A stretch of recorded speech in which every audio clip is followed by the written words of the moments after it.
नेता प्रतिपक्ष राहुल गांधी लगातार दबे कुचले और पिछड़े वर्ग की आवाज उठा रहे हैं और अब उन्होंने एक बार फिर इन मुद्दों पर ध्यान खींचने के लिए पीएम मोदी को पत्र लिख दिया है। तो इस बार राहुल ने पत्र में क्या कुछ लिखा, क्या उठाया मुद्दा, जानेंगे इस रिपोर्ट में। राहुल गांधी पहले ही सरकार की टेंशन बने हुए हैं। नतीजा किसी न किसी तरह बीजेपी की तरफ से उन्हें घेरा जाता है, उनकी छवि को खराब करने की कोशिश की जाती है।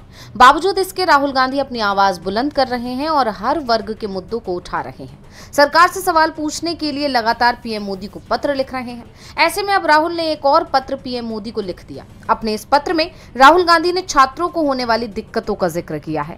उन्होंने हाशिए पर पड़े समुदायों के छात्रों के लिए छात्रावास की स्थिति में सुधार और समय पर छात्रवृत्ति देने की मांग की है। राहुल गांधी ने पीएम मोदी को लिखे पत्र में लिखा कि मैं आपसे दो महत्वपूर्ण मुद्दों को हल करने का अनुरोध करता हूं, जो हाशिए के समुदायों से आने वाले 90% छात्रों के लिए शिक्षा के अवसरों में बाधा डालते हैं।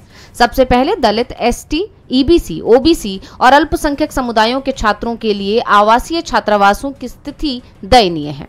बिहार के दरभंगा में अंबेडकर छात्रावास के हाल के दौरे के दौरान छात्रों ने एकल कमरों के बारे में शिकायत की, जिसमें 6 से 7 छात्रों को साझा करने के लिए मजबूर किया जाता है। अस्वच्छ शौचालय, असुरक्षित पेयजल, मेज सुविधाओं की कमी और पुस्तकालयों या इंटरनेट तक पहुंच नहीं है। दूसरे हाशिए के समुदायों के छात्रों के लिए पोस्ट मैट्रिक छात्रवृत्ति देरी और विफलताओं से ग्रस्त है। उदाहरण के लिए बिहार में छात्रवृत्ति पोर्टल 3 साल तक काम नहीं कर रहा था और 2021 से 22 में किसी भी छात्र को छात्रवृत्ति नहीं मिली। उसके बाद भी छात्रवृत्ति पाने वाले दलित छात्रों की संख्या लगभग आधी हो गई, जो वित्त वर्ष 23 में 1,36,000 से वित्त वर्ष 24 में 0.69 लाख हो गई। छात्रों ने आगे शिकायत की कि छात्रवृत्ति की राशि अपमानजनक रूप से कम है। मैंने बिहार के उदाहरण दिए हैं, लेकिन ये विफलताएं पूरे देश में फैली हुई हैं।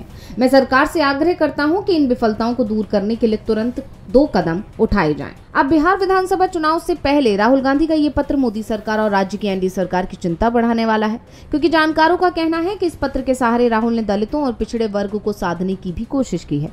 अब राहुल गांधी ने पत्र तो लिख दिया है, लेकिन इस पत्र को सरकार गंभीरता से लेगी, ये बड़ा सवाल है, क्योंकि अभी तक राहुल ने जितने भी पत्र लिखे हैं उस पर सरकार ने ध्यान नहीं दिया है।